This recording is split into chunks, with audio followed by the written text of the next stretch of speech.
Y cuando vemos eso de curiosidades de la Burgati, aparece Jesús Toledano. Muy buenas noches, Jesús. Buenas noches, Ya Nuria. te echaba yo de menos. Yo también, tengo que decirlo. Estas noches de los últimos jueves que has estado, oye, pues también tienes derecho, ¿no? A disfrutar de la familia, del amor, Me diste vacaciones y han sido duras, pero bueno, las he disfrutado. Han sido muy duras, porque la verdad que nos endulza mucho la noche siempre que llega Jesús Toledano a este plato de 8 Magazine, las noches de los jueves. Bueno, recientemente, el pasado 12 de octubre, celebramos un día muy especial, por muchos sentidos, el Día de la Hispanidad, y tú, como siempre, has rebuscado y has traído unas imágenes fabulosas sobre este día tan especial, ¿no? Claro, porque el Día de la Hispanidad, precisamente en una ciudad que ha tenido siempre una interacción, una implicación con el ejército absoluto. Y no en vano, desde el siglo XIX prácticamente la ciudad se articula en torno a unos acuartelamientos, sobre todo en el centro de la urbe, y a partir de ahí, de su desmantelamiento en la progresión del siglo XX, es donde se va creando una ciudad, donde se va creando la calle Vitoria, donde se van creando muchísimas instalaciones. Cultura militar y su huella en nuestra ciudad, así lo has llamado tú, que me ha parecido muy bonito. Importantísima, sobre todo porque ahora estamos viendo precisamente que se desmantela una unidad, que hay una unidad que se marcha a Vitoria. Poco a poco Burgos ha ido perdiendo esa importancia cuantitativa, sobre todo en torno a la tropa, y lo cierto es que eso dio durante muchísimos años una personalidad y una impronta, ya digo, incluso en el tejido urbano, impresionante. Cada vez se va desmantelando más. Claro. Fíjate, por hacer una recopilación y viendo las imágenes, pronto vamos a ver el cuartel de los Lanceros. Lanceros era un acuartelamiento que estaba en los primeros números de la calle Vitoria, un edificio imponente. Era un arma propia de caballería, aunque caballería estaba precisamente detrás, donde estaba el aparcamiento y donde está ahora el Museo de la Evolución Humana.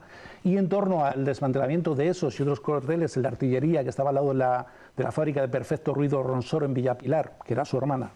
Todo ese tejido armamentístico y de cuarteles se va desmantelando, también en Gamonal, que estaba muy unido al arma de aviación, y a partir de ahí se va creando esa ciudad. Fíjate, ahí tenemos el acuartelamiento de caballería, ahí tenemos el 2 de mayo, y creo que habremos visto ya el de Lanceros en la calle Vitoria, donde luego se instaló el Cine Avenida, el Gran Teatro. Bueno, como ves, todo eso era un arma, era una institución propia de la ciudad desde el siglo XIX, y a partir de ahí, pues todo eso además va creando viviendas, va creando un tejido urbano. Fíjate, la barriada militar, inaugurada por Alfonso XIII en el año 1930. Unas viviendas, a mi juicio, de muchísima calidad, con un estilo centroeuropeo, que ya no existen, existe solo la parte de las viviendas altas. Eso ya no está. No está, la parte de casas bajas, con un aire muy centroeuropeo, no está. Fíjate, el acuartelamiento de caballería se desmantela, ahí queda el solar, por el que hubo unas disputas urbanísticas en torno a qué se hacía con él durante muchísimos años, y hoy, afortunadamente, tenemos el Museo de la Evolución Humana. La cultura militar que afectó en muchos ámbitos, ¿no?, de la ciudad, urbanísticos y muchos más, también sociales. Todos, y de todo. Desde la celebración del Día de las Fuerzas Armadas, socialmente, los soldados, la tropa, los reclutas en tiempos de mili obligatoria, fíjate, perdona, el cuartel de Lanceros. Instalaciones militares, ¿no? Sí, también la barriada militar otra vez, que eran unas viviendas con un aire muy centroeuropeo para lo pronto que se hicieron, en el año 1930, inauguradas por Alfonso XIII. Y la cultura militar ha tenido siempre ha sido esencial en la ciudad, en todos los ámbitos. Como digo, la tropa, incluso a nivel económico, va a tener muchísima incidencia. Mira, ahí estamos viendo el gobierno militar. A mí la torre del gobierno militar me recuerda muchísimo al campanile de Florencia. Es una instalación relativamente humilde, pero esa torre a mí me parece francamente interesante. Aparte que es un sitio de referencia total para los que somos de fuera y para los que son de aquí. Porque Sí. cuando llegues a la Torre Verde, pero claro, y nadie a lo mejor El sabe gobierno eso que era. militar al lado, pues ahí tienes el imponente cuartel en la base militar El Cid, que es como se conoce Castillo del Val. Fíjate, estamos viendo la Plaza de España antes de que se celebrara el Día de las Fuerzas Armadas. Yo ni la reconocí. Del año 1963, en el año 1983 se inaugura el monumento a las Fuerzas Armadas. Ese es el momento de la inauguración y cambia la fisonomía de lo que entonces era la Avenida General Yagüe, hoy Avenida La Paz. Como ves, todas esas instalaciones que se van generando bien con una conmemoración, bien con el desmantelamiento de una instalación, va creando un nuevo tejido urbano, va creando una nueva ciudad. Instalaciones militares y ¿qué más? Bueno, pues el Día de las Fuerzas Armadas, clave, año 1983, el Día de las Fuerzas Armadas iba siendo itinerante por toda España, le tocaba a Burgos y eso creó, desde luego, una serie de eventos y de actividad antes, durante y después de la celebración que fue impresionante. Evidentemente, en una ciudad con tanta presencia militar se celebró de una forma excepcional, vinieron muchísimas unidades y vamos a ver imágenes de la calle Vitoria con los tanques, con la maquinaria pesada, sobre todo Burgos se echó a la calle. En torno a todo eso se generó, como no, ahí tienes. ¿Quiénes vinieron? Felipe González. Las infantas. Las infantas, como los ves, ahí están los carteles, la cartelería de precisamente la celebración del día. Y bueno, pues fue un auténtico evento en el cual la ciudad se volcó y por supuesto pues que generó, recuerdo que se habló que si el alcalde había dado la mano o no a Felipe González, que si se había negado, bueno, cosas que han quedado ahí en la memoria y en los anales, pero que desde luego en esa transformación urbanística han quedado la Plaza de España con el Monumento a las Fuerzas Armadas, con 3 figuras que representan cada una un arma, las monedas conmemorativas, todavía son piezas de colección, y el sello que se editó, que acabamos de ver, también en torno al Día de las Fuerzas Armadas. En el año 83, ¿quién estaba de alcalde en Burgos? José María Peña. José María Peña. Sí. Ahí había una controversia, bueno, que ahora se ve casi de forma simpática, pero que en su día, desde luego que generó pues algo de visceralidad en torno a si se habían dado la mano o no. Ahí quedó. ¿Y tú qué crees? ¿Que se la dieron o no? Yo voy a creer que sí, porque era era alcalde de la ciudad y vamos a creer que quedó que venía de buena fe, Felipe. De buena fe y que se la dio. Y entonces ahí puedes ver todo lo que además generó en torno a esos actos, que bueno, hemos visto, vamos a ver... El diario, la portada, claro. La calle San Juan, ves, bueno, pues esa lingüística épica de... la ciudad se vuelca con el ejército, pero es verdad, Burgos siempre ha estado volcado con el ejército de cualquier forma y se celebró precisamente la parada militar, no la parada, el desfile se celebró en la calle Vitoria, pero sí el acto de homenaje a la bandera en el solar propio de caballería y ahí tienes los tanques circulando por la calle Vitoria, eso es a la altura de los antiguos cines de Gamonal. Pues a mí me resulta francamente imponente verles ahí en plena calle Vitoria. Esto fue todo un día de celebración, ¿no? Claro, pero todo eso llevó y conllevó, vamos a ver ahora precisamente en notas de prensa, fíjate, la calle San Juan, con circulación, tráfico rodado, pues durante días anteriores no se podía transitar, no se podía aparcar. Claro, imagino que hubiera un cordón extraordinario, ¿no? Para un día también. El tráfico el lunes, todo eso generó muchísimos inconvenientes. La deportiva... la ciudad deportiva militar no podía ser usada por sus propios socios porque allí se quedaban las unidades que venían de fuera. Como ves, fue un acto francamente importante para la ciudad. Podríamos estar de acuerdo o no con el ejército, habrá gente que sí que no, pero para la ciudad... Nosotros estamos aquí de una forma transparente y neutra para simplemente recordar lo que eran las ubicaciones y lo que esta trayectoria militar aportó y modificó, lo que eran las estructuras físicas de la ciudad y también para contar lo que sucedió, ¿no? Aparte de, bueno, podríamos estar allí en el desfile o no podíamos estar, pero que hubo tanques y que fue un día sin duda especial. Mucha gente acudió en este día. Sí, ya has podido ver las imágenes en la calle Vitoria con muchísima gente, además vino gente de la provincia incluso, y sobre todo después hubo pues una especie de exposición de algo de material militar. También había habido una semana previa de actos con visitas al Museo del Ejército. Hay que tener en cuenta que tenemos instalaciones como Capitanía, que es una de las instalaciones más desconocidas de la ciudad, que son impresionantes. Yo recomiendo a todo el mundo que viene en la Noche Blanca, hace poquito ha estado abierto con motivo de una exposición, etcétera, acudan a ver el edificio de Capitanía. Es un edificio precioso que durante muchos años evidentemente estaba dentro el capitán general. Hay que recordar, Burgos, sede de la 6ª región, capital de la 6ª región militar, el capitán general vivía dentro y eso hace que fuera un edificio inexpugnable. Pero que hoy, cuando lo abren, se puede uno deleitar con la conformación estética y plástica que tiene. Muchas veces lo decimos, ¿no? Cuando paseamos, cuando andamos y salimos con la bicicleta o vamos a hacer algún tipo de deporte, que parece que todo fluye con una efemeridad y con una rapidez insólita, y si a veces nos paráramos un poquito y miráramos hacia arriba en los edificios que tenemos, qué ciudad tenemos y cómo disfrutaríamos. Capitanía es un sitio donde cuando uno llega de fuera tiene un banco delante y se sienta y lo mira. Un día haremos un programa que saldremos fuera. Que ya le hemos hecho en la radio, mirando azoteas. Hay elementos arquitectónicos en las azoteas impresionantes que casi siempre se nos pasan desapercibidos. Saldremos fuera y, bueno, y estás aquí y vemos fotos, pero algún día nos iremos a dar un paseo. En el año 83... Felipe, ¿no? Está ahí. Felipe González. Y el actual rey, Felipe VI. Exactamente, y como ves, pues la moda muy habitual de aquellos años, tanto en infantas como en príncipe, como en todos los demás. Año 83, ¿cuántos años tendría Felipe VI? Pues no, te voy a decir que no sé. Joven. Tiene ahora 47, me parece. Pues joven, sería joven, ¿no? Sí, pues evidentemente. Y 16, 15, 14. La familia real, te voy a decir una cosa, todo el mundo sabe que han sido siempre habituales de un hotel de la ciudad, del Hotel Landa. Sí. Por el Hotel Landa pasa muchísima gente todos los días que no vienen en visita oficial, pero que los camareros, la gente del hotel les ven y ellos han sido siempre muy habituales del hotel, incluso de algunas cacerías en la provincia. ¿Qué día tan especial el año 1983? ¿Cuántas cosas de estas quedan todavía hoy en nuestros días? Bueno, pues queda muchas cosas, ¿no? Pero por supuesto, menciónanos. Queda, por supuesto, el monumento a las Fuerzas Armadas, la bandera de España, importantísimo, que se instaló allí con ese motivo. De vez en cuando se descuida en exceso, a mi juicio, y anda siempre deshilachada o manchada. Yo creo que habría que mantenerla muchísimo más. ¿Pero en qué lavadora metemos eso? ¿A qué esto nunca te lo habían preguntado? Se cambia, se transforma y se cambia.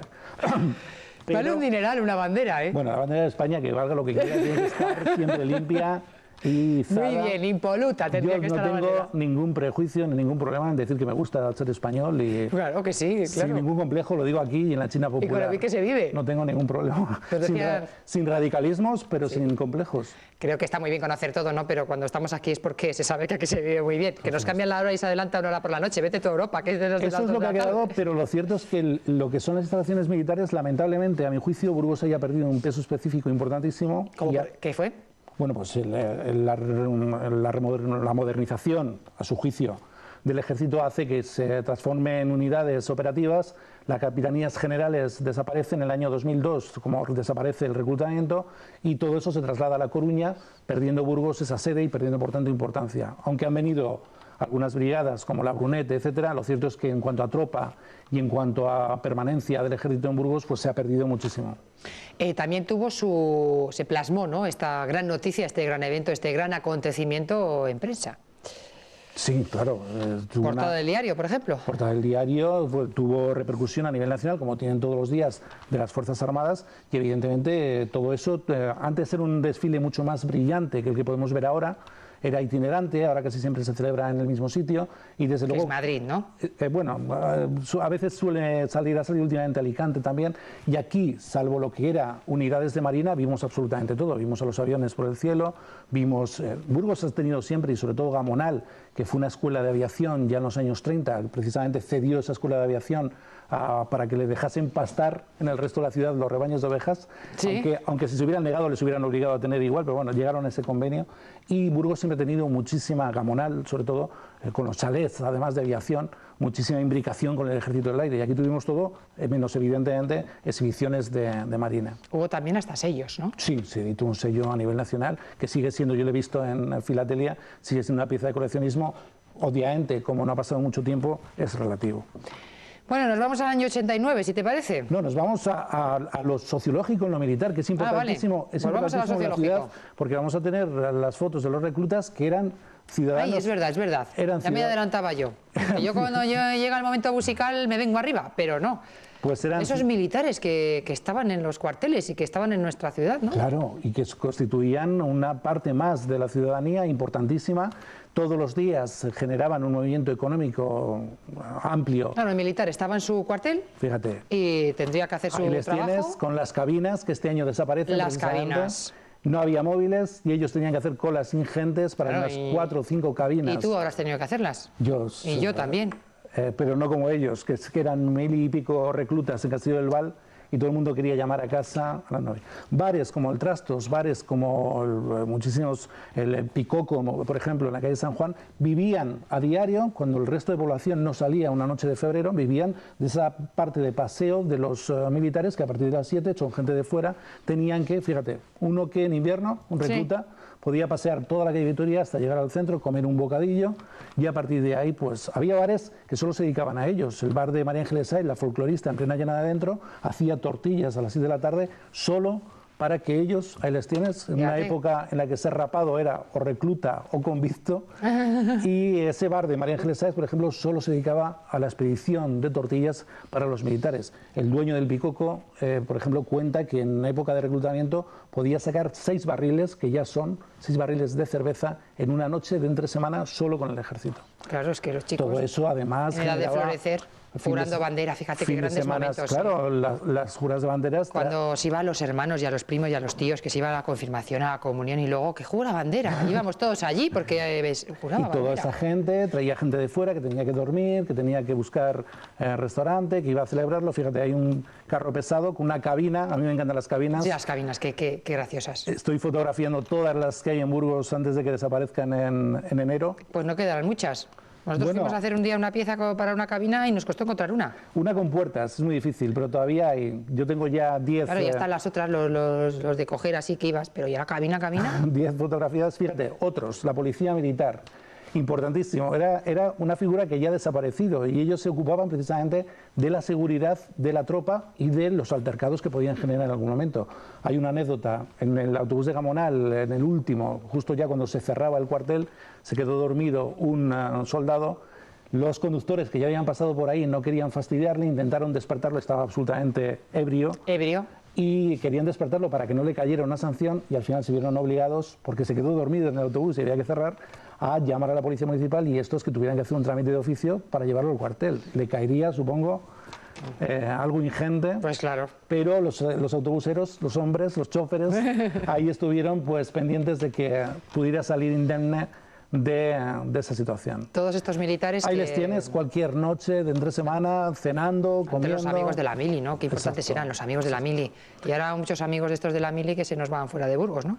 Bueno, en torno a esto, la cantidad de parejas que se han celebrado entre soldados de fuera y mujeres burgalesas que también durante entre semana, donde estaban ellos, se generaba una zona de hostelería importante, donde no estábamos el resto, los ciudadanos locales, y por supuesto ahí se han celebrado muchísimos matrimonios de este tipo. Yo tengo pensado escribir en algún año, seguramente dentro de 2 o 3 años, una especie de 7 apellidos vascos que va a partir de esa situación, de un burgalés que nace en Andalucía, hijo de una burgalesa, con un militar burgalés, con un militar que estuvo en la mili en Burgos. Siempre dando vueltas a esa cabeza, Jesús. No, pero es que escribir sobre humor es muy serio. Es muy serio, es muy serio. Es muy serio, el humor es una cosa muy seria. Muy seria, Siempre se lo oía yo decir eso a alguien.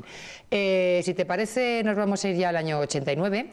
Año 89. ¿Qué pasó en el año 89? Pues el ejército, fíjate, las cabinas. Las cabinas, que nos emocionan. A mí también me emocionan mucho, también en lo personal, las cabinas de Telefónica. En el 89 el ejército quiere cambiar su rigidez, quiere dar otro aire de modernidad, ya se intuyen cambios en la organización y abre la Academia de Ingenieros, que era una de las academias de élite de la ciudad, ahí precisamente en el paso entre Gamonal y el centro, para que la gente entre y sobre todo celebre el día 12 de octubre del año 89 un concierto. El concierto de un concierto de un grupo. Hasta entonces. Un concierto de un grupo. Casi desconocido. Casi desconocido. Vamos a escuchar un poco de ese grupo.